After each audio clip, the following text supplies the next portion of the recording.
Sus crímenes contra las menores horrorizaron al mundo. Es alguien a quien le gusta hacer daño. Daño mental y daño físico. Su detención hizo estallar protestas que llevaron a su país natal, Bélgica, al borde de la revolución. Se nos dijo, desde hoy detienen sus investigaciones. Y eso fue todo. Su oscuro pasado alimenta teorías conspirativas hasta el día de hoy.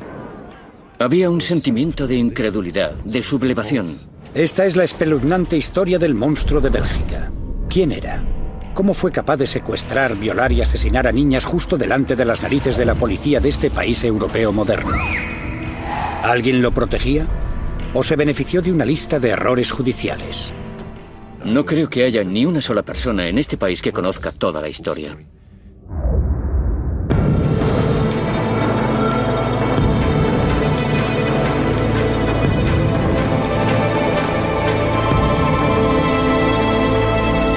Asesinos en serie, el monstruo de Bélgica.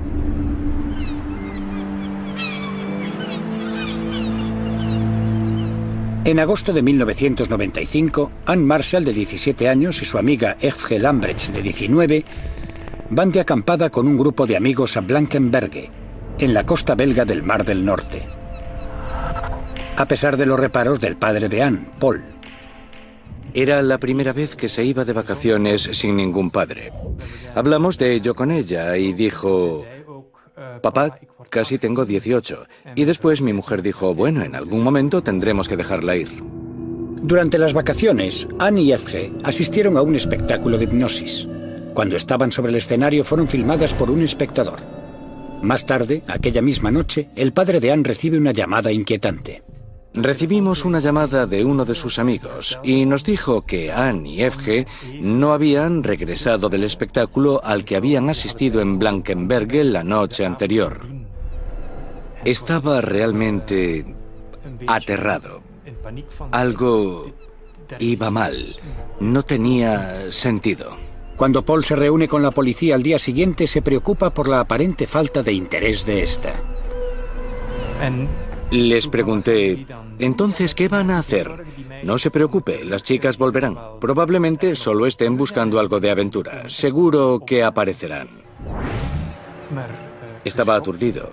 Siempre había creído que la policía estaba ahí para asegurarse de que todo iba bien, de que todo funciona con seguridad.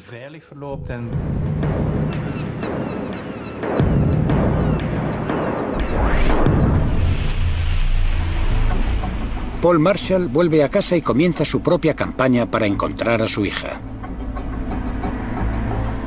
No habían hecho carteles ni habían empezado la búsqueda, lo hicimos nosotros mismos. No es el único padre buscando a una niña desaparecida ese verano en Bélgica. Solo 8 semanas antes de la desaparición de Anne y Evge, Melissa Russo y Julie Lejeune, ambas de 8 años de edad, desaparecieron de un parque cercano a sus casas en Gras-Sologne, a unos 150 kilómetros al sur de Blankenberge. La policía había hecho pocos progresos en su localización. El periodista Douglas de Koning ha escrito sobre el impacto de las niñas desaparecidas a lo largo de los 90. Ocurría con tanta frecuencia que desaparecieran niñas que parecía algún tipo de fenómeno con el que empezábamos a convivir. Todos los veranos desaparecía alguna niña. Niñas que desaparecían de un día para otro sin dejar ni rastro. Algunos políticos como Vincent de Crolly también empiezan a preocuparse. La desaparición de una niña era considerado por las autoridades penales como un problema ordinario y recibía el tratamiento de un robo ordinario. El protocolo dominante de la policía de Bélgica era simplemente esperar 48 horas, dando prioridad a la teoría de que simplemente se habían escapado. No obstante, las primeras horas son cruciales. Los estudios reflejan que el 91% de los niños secuestrados son asesinados en las primeras 24 horas. En Bélgica, normalmente, durante las primeras horas, la policía le dice a los padres: gracias, hemos tomado nota de la denuncia por desaparición, pero por favor, vuelvan dentro de unas horas o de unos días. Han pasado 6 meses y las niñas no han aparecido. Parece que la policía no tiene pistas ni indicios de si están vivas o muertas. Los padres desesperados continúan con sus campañas, pero lentamente la esperanza se va desvaneciendo. Solo a finales de febrero del año siguiente, solo en aquel momento, empecé a considerar que quizá estábamos buscando a niñas muertas. Con 4 niñas desaparecidas sin dejar rastro, ¿están otras niñas en peligro? Algunas están siendo acechadas. Pronto, más niñas desaparecerán.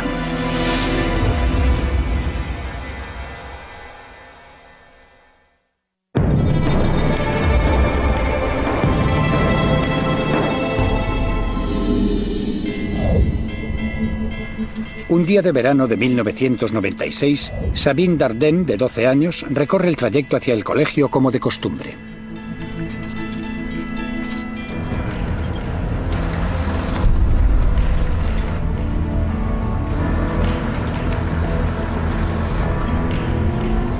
Esa. Ponte a su lado. Vamos, vamos, vamos.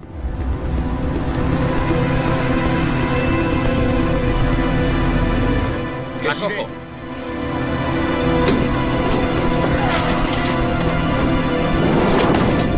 ¡Quieta! ¡Písale, písale!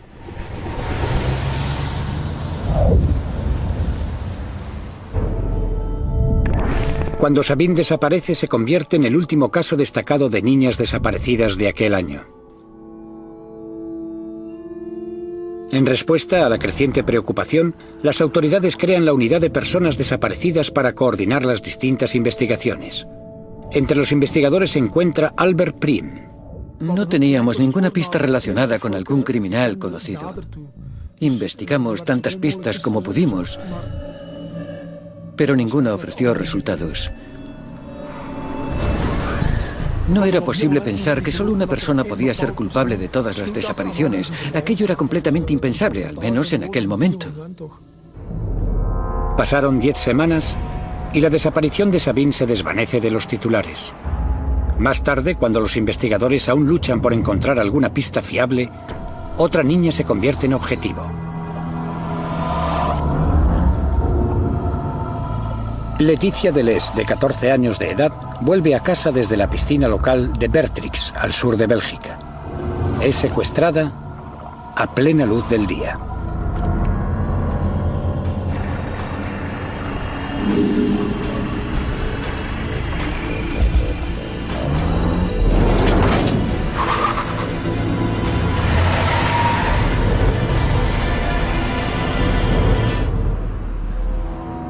Con 6 niñas desaparecidas, hay una gran presión popular para obtener resultados.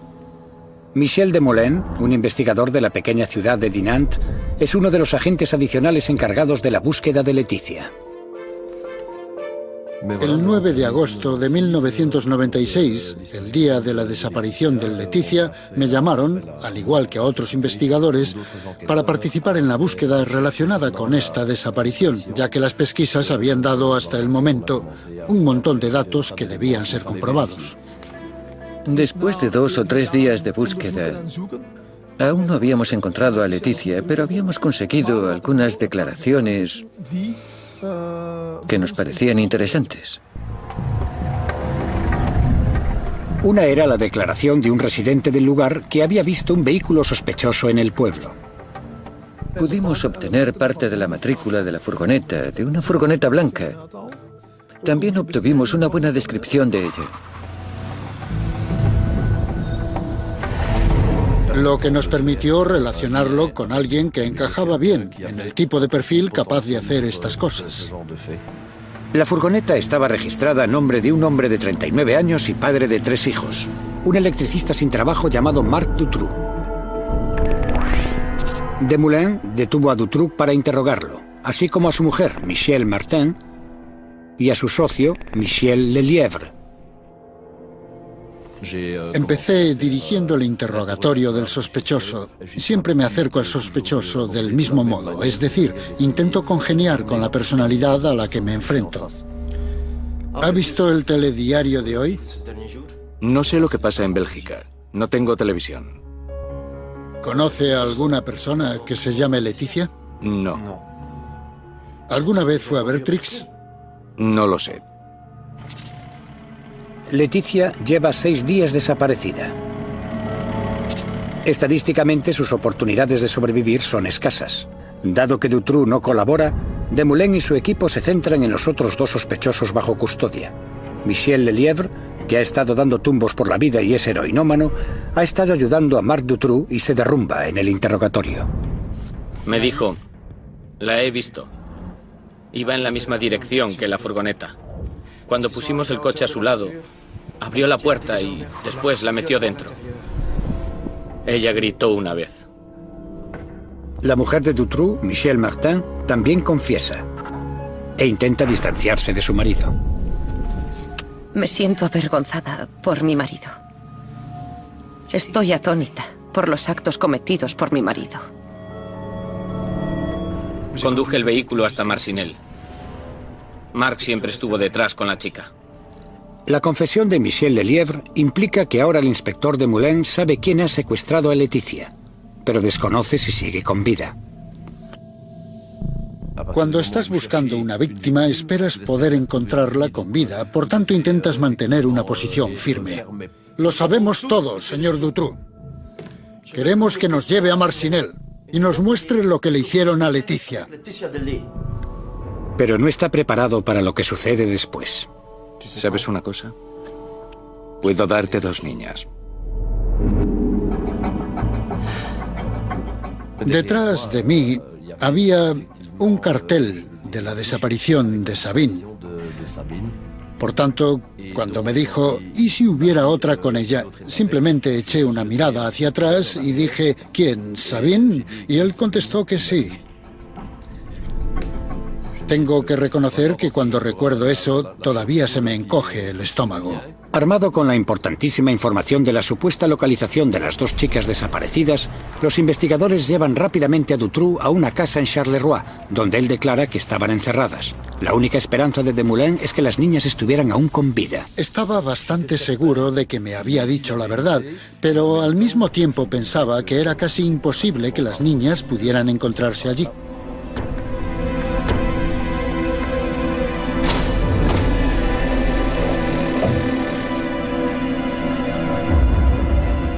En una celda diminuta y mugrienta bajo la casa, Desmoulins encuentra a Leticia Deleuze secuestrada 6 días antes.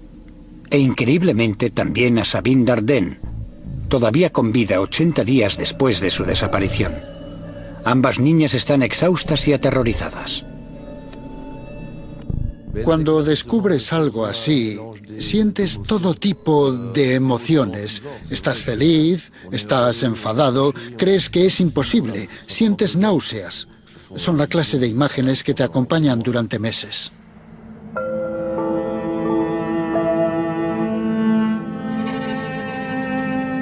Ante la atenta mirada de los medios de todo el mundo, las 2 niñas ven la luz del día por primera vez desde su secuestro. Reconocí a Leticia enseguida. Pero en un primer momento no podía creer que fuera Sabine, y no fui el único.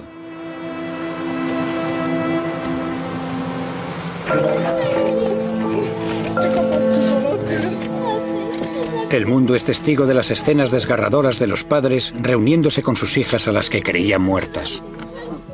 La niña no podía parar de llorar y Dutroux le había hecho creer que su familia ya no se preocupaba por ella, que la había olvidado completamente, que había dejado de existir para ellos.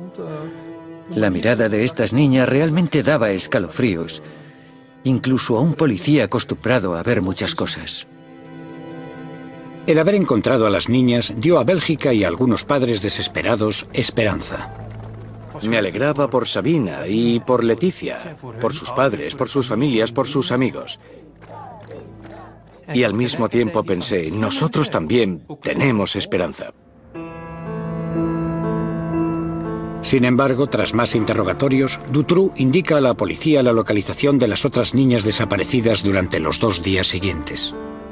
La continuación de los crímenes y el abuso de las prestaciones permiten a Dutroux adquirir 7 casas que le ofrecen lugares de mala muerte para las niñas a las que secuestra. Julie Lejeune y Melissa Russo, las 2 niñas de 8 años desaparecidas juntas en junio de 1995, son encontradas enterradas en el jardín trasero de una de esas casas. Murieron de inanición mientras él estuvo encarcelado por robo de coches. Cuando se descubrieron los cadáveres de Julie y Melissa, un terrible sentimiento de horror sacudió a todo el país. Dutroux había encargado a su mujer, Michelle Martin, que alimentara a Julie y a Melissa, pero esta declaró estar demasiado asustada para acudir al calabozo donde las tenían cerradas. El psicólogo infantil, Jean-Yves Vallée, opina sobre el caso. Cree que la personalidad de la mujer de Dutroux puede haber desempeñado un papel en los terribles crímenes de su marido. Creo que Michelle Martin era una mujer masoquista pasiva y opino que le tenía mucho miedo. Para mí, ella también es responsable por no haberlo denunciado, por no haberlo entregado. Pudo haberlo hecho de forma anónima si tanto miedo tenía, pero no lo hizo. 17 días después de su primera confesión, Dutroux dirige a la policía a una propiedad en el pueblo de Jemelle, donde los investigadores encuentran los cadáveres de Anne Marshall y F.G. Lambrecht, que habían desaparecido durante sus vacaciones hacía más de un año. Las chicas habían sido drogadas y enterradas vivas. Para Paul Marshall, la búsqueda de su hija ha terminado. Por supuesto, fue muy doloroso cuando lo supimos. Es difícil aceptarlo en ese momento. Sabes que ya no van a sufrir más, que ya no están ahí. Y, aunque no te alivia, tienes que aprender a vivir con eso.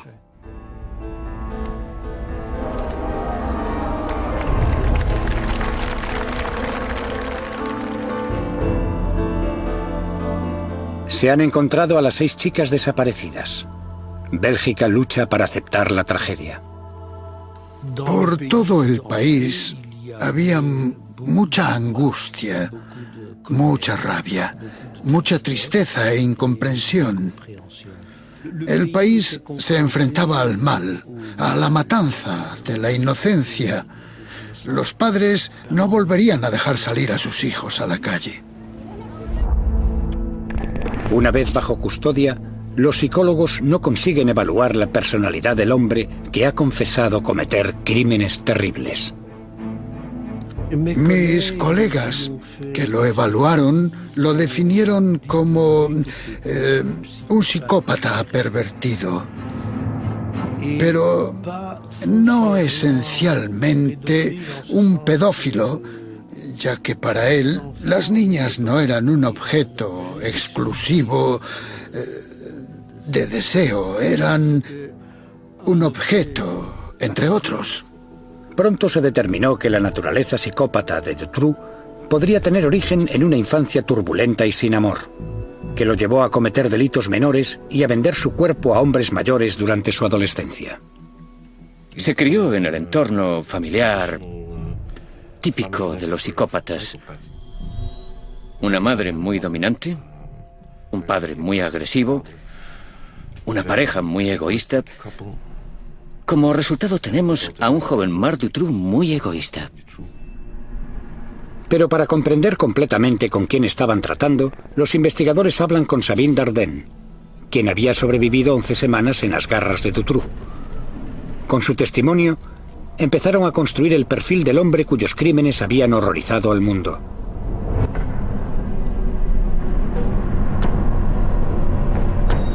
Tras ser secuestrada de camino al colegio, Sabine fue llevada a una casa en Marcinelle, un barrio periférico de Charleroi, el corazón industrial y en decadencia de Bélgica.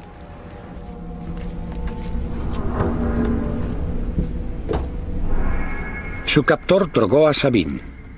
La llevó escaleras arriba al primer piso y la encadenó a la cama. Dutroux le contó una elaborada historia que explicaba por qué había sido raptada. Él le explicó que había sido raptada para pedir un rescate, pero sus padres se habían negado a pagar el rescate y las personas que le habían encargado secuestrarla le habían dado la orden de ejecutarla. Pero, dado que él era muy bueno, había decidido protegerla.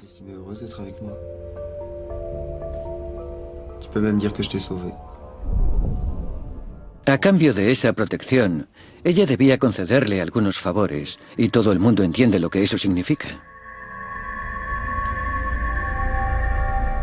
Encerrada y sola, Sabine Dardenne fue violada repetidas veces por su captor, o en palabras de este, por su salvador. Es alguien a quien le gusta hacer daño. Es alguien a quien le gusta practicar todo tipo de manipulación mental, causar daño mental y daño físico.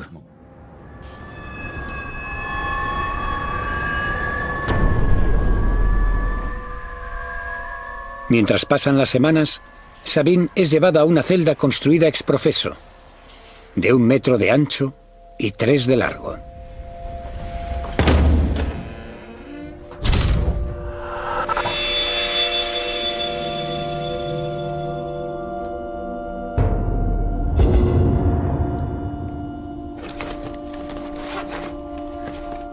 Ella guardó un diario y cada día escribía en él una nota. Trazaba una cruz cuando Dutroux había abusado de ella. Una cruz significaba que le había hecho daño. 2 cruces significaban mucho daño.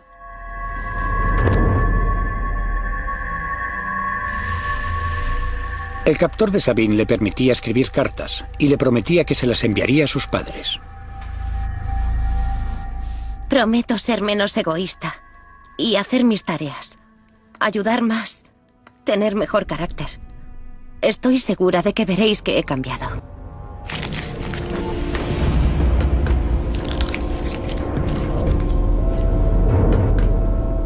Pero las cartas nunca se enviaron. Creo que la mayoría de los niños interpretan la ausencia de rescate como una señal de que los padres ya no se preocupan por ellos. Forma parte de la ingenuidad de los niños. Por favor, pensad detenidamente en lo que he dicho. No puedo continuar así mucho tiempo más. No obstante, el testimonio de Sabine también puso de manifiesto muchas preguntas. ¿Cómo pudo Marc Dutroux operar con tanta libertad y durante tanto tiempo? ¿Pudo la policía haberlo detenido antes? ¿Se pudieron haber salvado vidas? A medida que salían más detalles escalofriantes, el mundo observaba con horror cómo la sociedad belga se acercaba al colapso.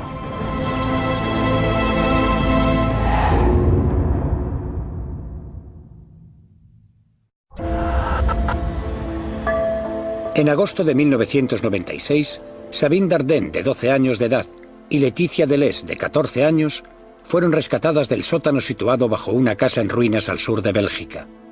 Laetitia había estado encerrada 6 días y Sabine 79. Pero aunque ellas sobrevivieron, 4 chicas habían perecido en manos de su captor, Marc Dutroux.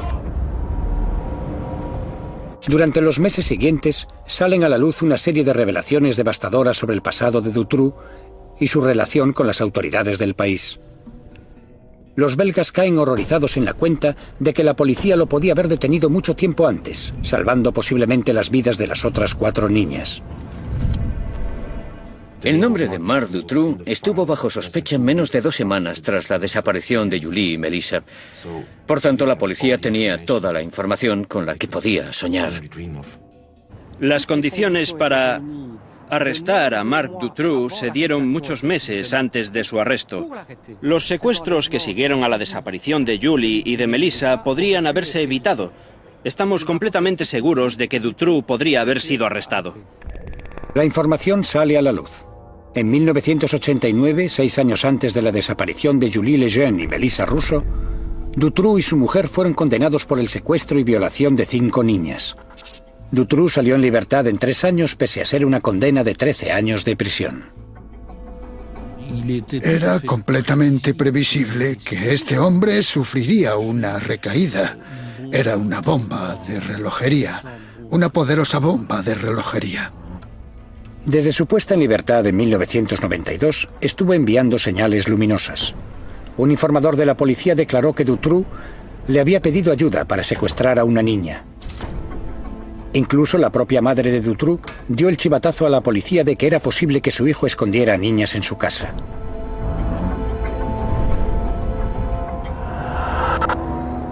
Finalmente, en agosto de 1995, la policía lo puso bajo vigilancia en una operación llamada Otelo. Se escondió una cámara en un vagón de tren enfrente de su casa de Marcinelle. Esta cámara estaba enfrente de la casa la noche en que Anne y Evge fueron raptadas.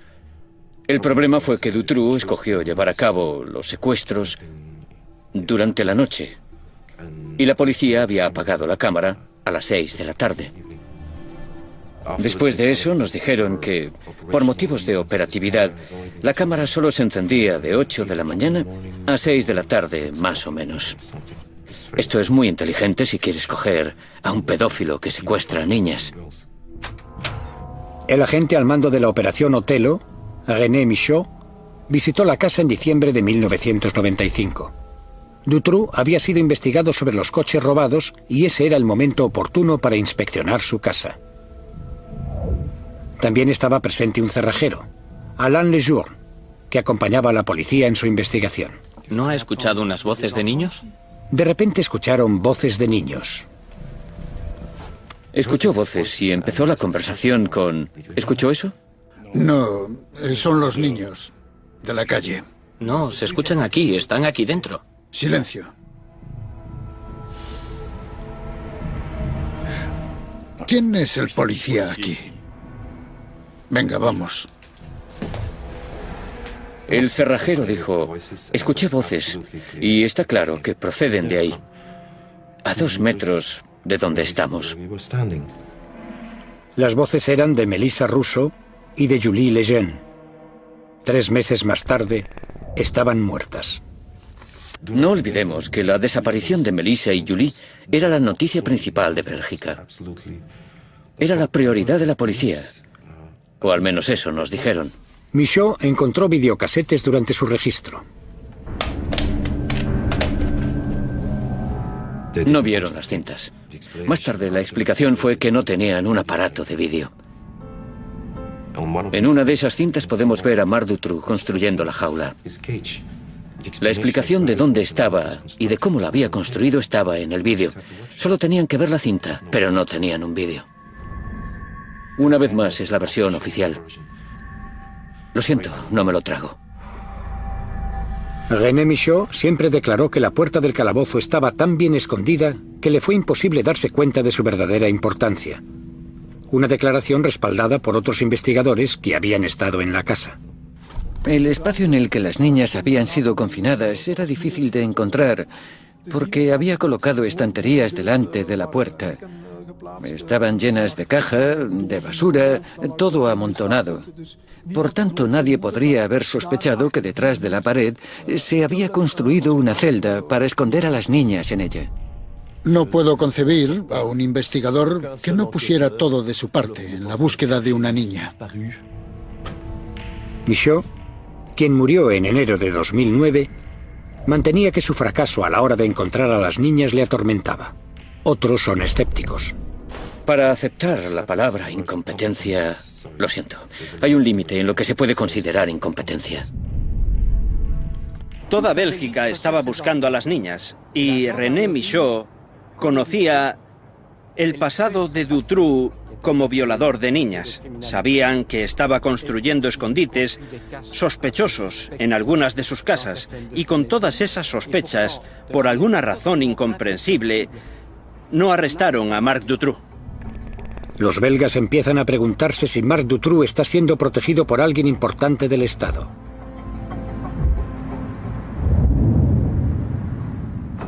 Mientras se encuentra bajo custodia, el propio Dutroux aviva las llamas de la conspiración con una declaración controvertida que cambiará para siempre la percepción global del caso. Expone que forma parte de una red nacional de pedofilia cuyos tentáculos se alargan hasta lo más alto de la sociedad belga. La preparación del caso contra Dutroux se le asigna al juez de instrucción Jean-Marc Connerot. Este está decidido a encontrar la verdad. Connerot arresta a los socios de Dutroux. Uno de ellos es Michel Niul, un bien relacionado hombre de negocios bruselés y dueño de un pub. Forma parte de las orgías de Bruselas de principios de los 80. Es la clase de tipo que cuenta historias sobre cintas que le permitieron extorsionar a un ministro que estaba involucrado en algún tipo de crimen. En una primera apelación pública aparecen 11 víctimas anteriores de Dutroux. Se les conoce como las testigos X, y a cada una se le da un nombre en clave. Regina Louf es X1. Lo vi en la televisión y a toda esa gente gritándole. Fue una experiencia muy extraña para mí.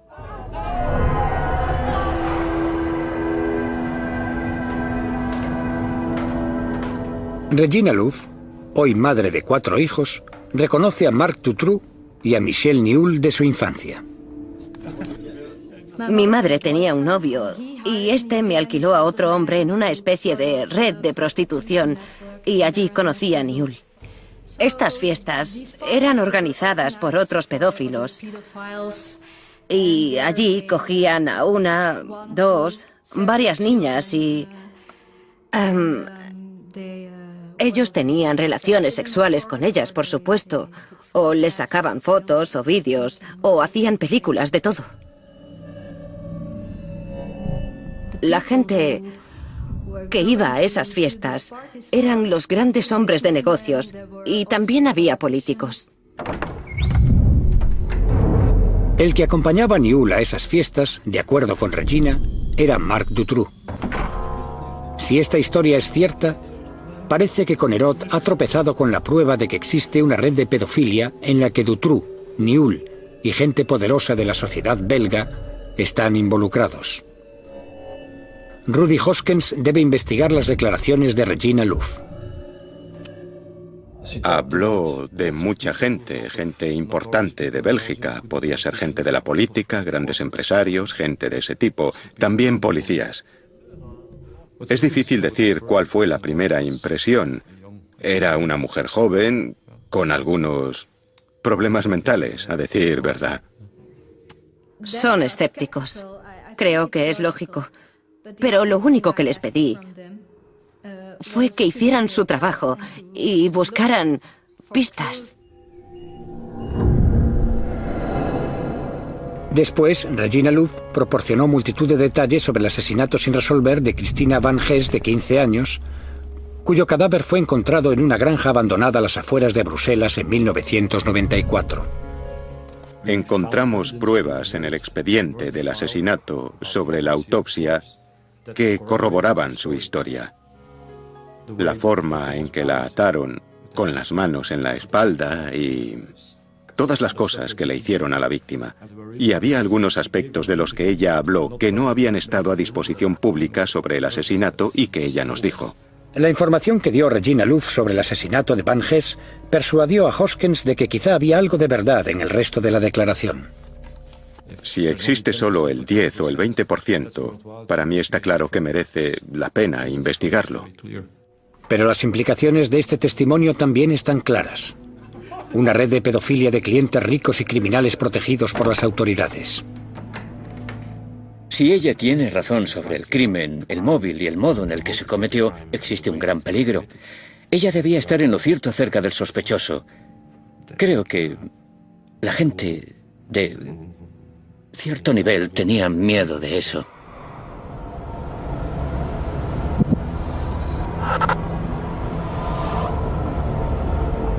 Sin embargo, la investigación del juez Connerot sobre la declaración de Regina Louf de la existencia de una poderosa red de pedofilia se paraliza de repente. En octubre de 1996 es apartado del caso. Sus superiores del Ministerio de Justicia consideran que su presencia en una cena organizada por las familias de las víctimas supone un conflicto de intereses.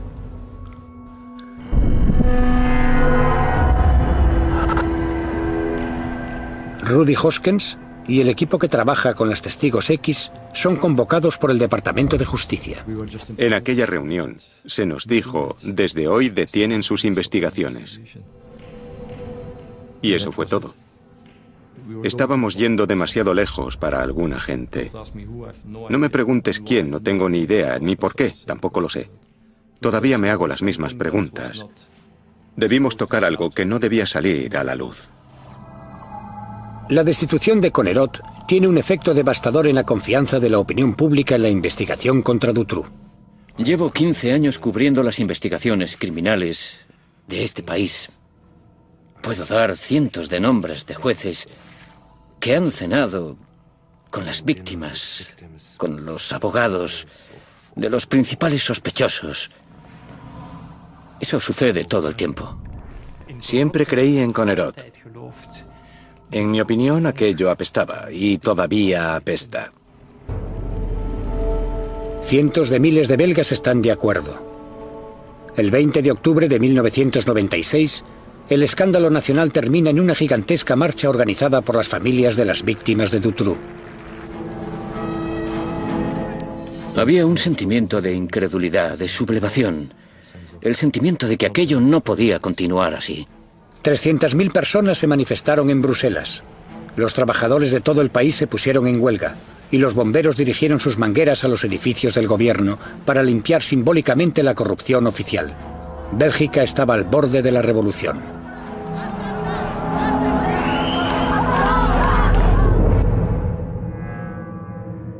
Mientras tanto, el hombre que empezó todo es una pieza minúscula de una conspiración criminal mucho mayor. Y las víctimas que sobrevivieron se preparan para el día del juicio. No sufrí un ataque de nervios cuando me liberaron de las garras del monstruo a los 12 años. Pero cuando cumplí los 20, a mis nervios les esperaba otra difícil prueba. Estar cara a cara con Marc Dutroux.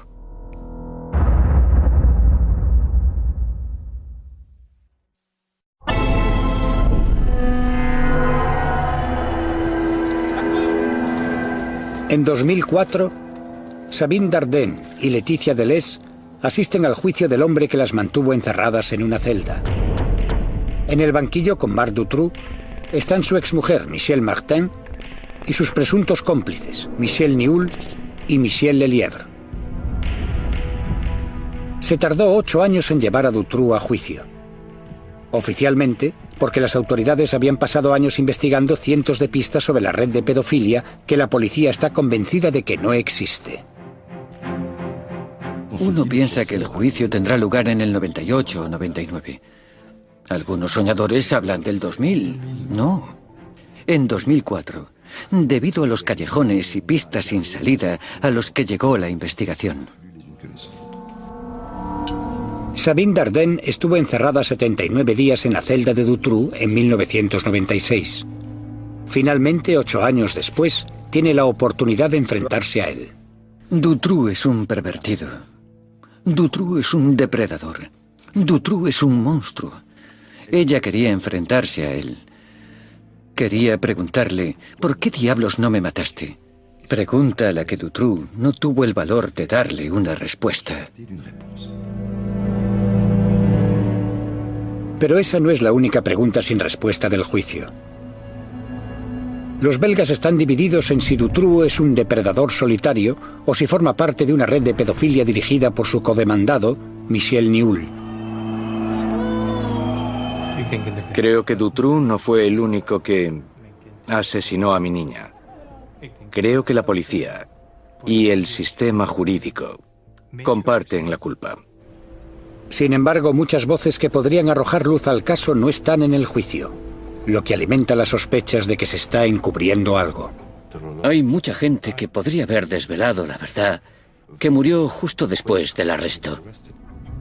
Joseph Stepper es un informador de la policía que asegura tener información relevante sobre Dutroux. Muere 2 días antes de reunirse con su contacto. Su familia cree que fue envenenado.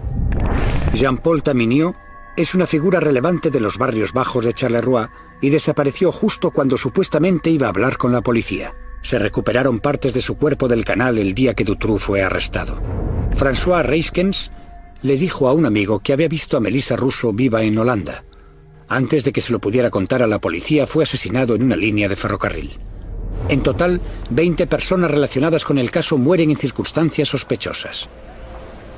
Tampoco aparece Regina Louf, cuyas declaraciones a la policía en 1996 parecían probar la existencia de una red de pedofilia con ricos clientes involucrados y dirigida por Michel Nihoul.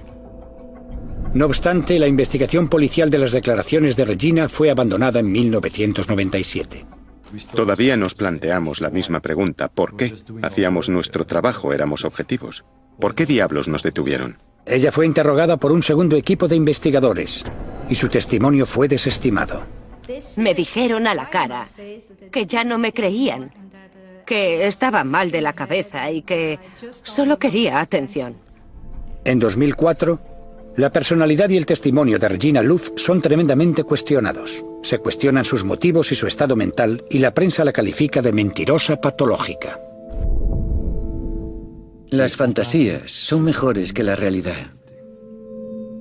En el caso de Dutroux, que yo sepa, las testigos X no aportan nada en absoluto, absolutamente nada. No es tan difícil hacer parecer a una víctima alguien desequilibrado.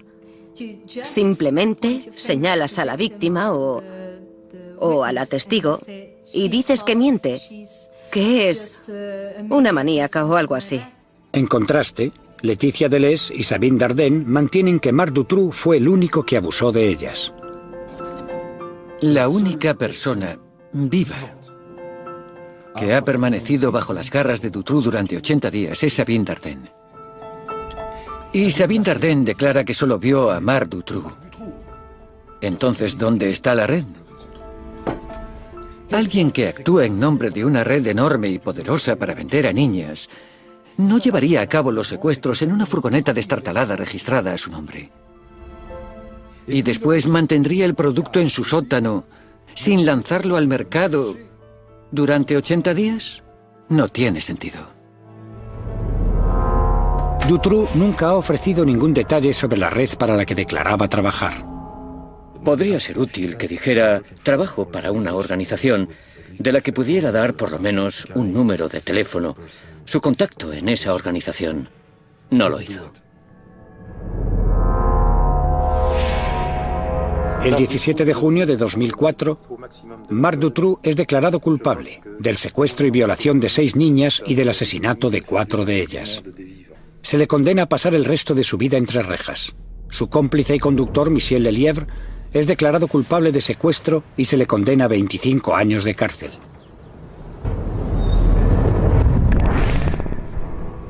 La exmujer de Dutroux, Michelle Martin, es declarada culpable de conspirar en los secuestros y se le condena a 30 años de prisión. El empresario Michel Nihoul es condenado por delitos de tráfico de estupefacientes, pero es absuelto como cómplice de Dutroux. Por tanto, oficialmente no existe una red de pedofilia, ni clientes poderosos, ni un encubrimiento por parte de las autoridades. La investigación prueba que Marc Dutroux actuó solo. No hemos encontrado ni un solo elemento, ni durante la investigación, ni más adelante, que indique la existencia de una red en el pasado o en el presente en este país. Pero no todo el mundo está satisfecho. No creo que nunca lleguemos a conocer la historia completa. No creo que haya una sola persona en este país que conozca toda la historia. Las preguntas de si Marc Dutroux actuó solo o si formaba parte de una red criminal mayor nunca han sido resueltas. Es obvio que podría haber sido arrestado mucho antes. Está claro que Julie y Melissa podrían haber sido salvadas, al igual que las víctimas posteriores. La pregunta siempre será si se trató simplemente de mala suerte o si hubo otras circunstancias. Un informe parlamentario belga acusa a la policía de ineptos e ineficaces. Pero incluso semejantes hallazgos condenatorios proporcionan poca claridad al caso que llevó al país al borde del desastre. Antes decía que quería saber la verdad. Ahora digo que quiero llegar lo más cerca posible de la verdad porque no se nos permite conocerla.